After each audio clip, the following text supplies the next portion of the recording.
भारत का चंद्रयान-3 मिशन सफलतापूर्वक चंद्रमा के सतह पर लैंड कर चुका है और वहां से नई-नई जानकारियां हमारे इसरो वैज्ञानिक तक भेज रहा है। उसके अध्ययन में हमारे वैज्ञानिक लगे हुए हैं। उसके रहस्य का पर्दा खोला जा रहा है। लेकिन चाँद को लेकर कई पौराणिक कथाएं भी हैं।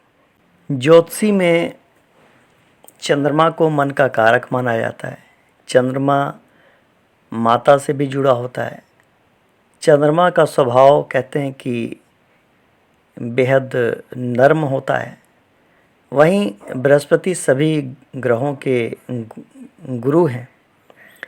बृहस्पति जी को ज्ञान का कारक माना जाता है। चंद्रमा और बृहस्पति के बीच का संबंध अच्छा नहीं है। तो आइए जानते हैं कि उनके संबंध क्यों अच्छे नहीं हैं, क्या कारण है, उसके पीछे की पौराणिक कथा क्या है। कहते हैं कि बृहस्पति से शिक्षा प्राप्त करने के बाद चंद्रमा ने एक ऐसा अपराध कर दिया जिससे देवगुरु का क्रोध चरम पर पहुंच गया था। ऐसी पौराणिक मान्यता है कि चंद्रमा ने बृहस्पति की पत्नी तारा का अपहरण कर लिया। चंद्रमा ने फिर तारा से विवाह कर लिया और जिससे बुध ग्रह का जन्म हुआ। इस विवाद के बाद बृहस्पति और चंद्रमा में भीषण युद्ध हुआ। उस युद्ध में बृहस्पति ने चंद्रमा को पराजित भी कर दिया और कहते हैं कि उसके बाद चंद्रमा को बृहस्पति की पत्नी तारा को उन्हें वापस करना पड़ा। चंद्रमा और बृहस्पति एक दूसरे के दुश्मन थे, इसलिए चंद्रमा और बृहस्पति की साथ में पूजा नहीं की जाती है। एक कहानी और है कि एक बार चंद्रमा शिक्षा प्राप्त करने के लिए बृहस्पति जी के पास गए, जिसके बाद वह उनकी पत्नी तारा की सुंदरता पर मोहित हो गए थे। इसके बाद दोनों में प्रेम हो गया और तारा चंद्रमा के साथ फिर चली गई और चंद्रमा और तारा ने फिर शादी कर ली।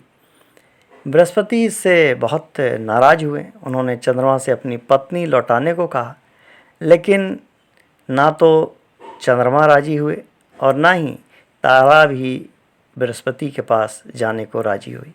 इसी बात पर बृहस्पति और चंद्र के बीच युद्ध शुरू हो गया। दैत्यों के गुरु शुक्राचार्य यानी शुक्र चंद्रमा के साथ हो गए।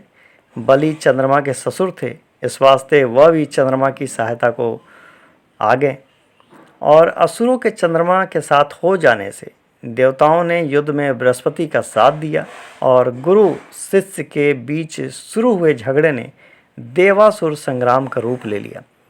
फिर ब्रह्मा जी को ये भय सताने लगा कि कहीं इस युद्ध के कारण सृष्टि का अंत न हो जाए। वह बीच बचाव कर युद्ध रुकवाने की कोशिश करने लगे।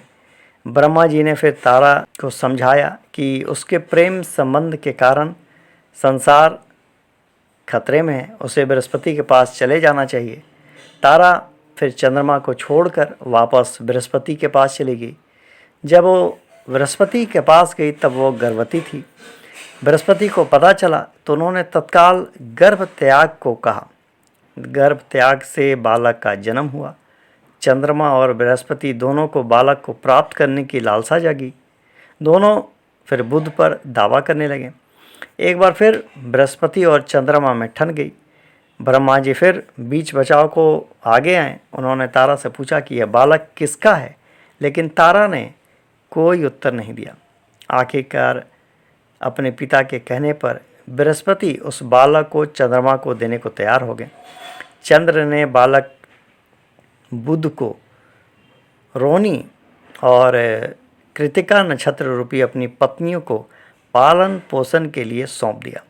बड़े होने पर बुध को अपने जन्म की कथा सुनकर शर्म और ग्लानि होने लगी। उसने माता से पूछा कि वह किसका पुत्र है, तो तारा ने चंद्रमा का नाम लिया। जानने के बाद फिर वो बुध हिमालय में हिमालय के एक पर्वत पर जाकर तपस्या करने लगे। तप से प्रसन्न होकर भगवान विष्णु उन्हें दर्शन देते हैं और वरदान स्वरूप वैदिक विद्याएं एवं सभी कलाएं प्रदान फिर करते हैं। शांत विचार होने के कारण बुद्ध जो है देवों को प्रिय हुए। बुद्ध के एक पुत्र होते हैं जिनका नाम पुरुरवा हुआ, और पुरुरवा पर स्वर्ग की अप्सरा उर्वशी मोहित हो गई और उसके बाद उन दोनों ने विवाह कर लिया। उस उर्वशी पर अधिकार को लेकर इंद्र और पुरुरवा में फिर युद्ध पर ठन गया था।